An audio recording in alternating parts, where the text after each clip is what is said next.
Okay. Give me a moment. But no rice. No rice? Yes. Just meat. Just meat. Okay, give me a moment. Okay. So we are now here at Slice of Life.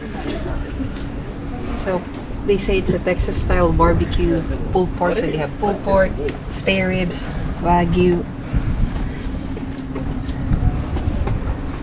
And nice chairs outside.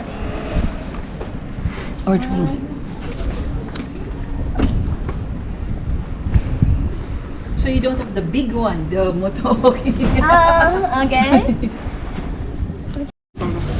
So we're gonna try this one. This is the Wagyu, and then this is the spare ribs, and this is how it looks like. They have 2 tables.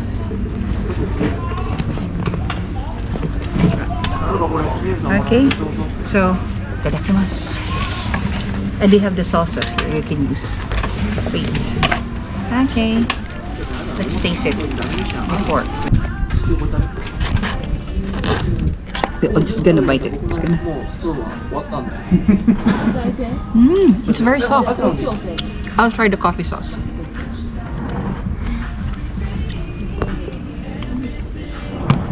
Let's see. I like it. Happy eating.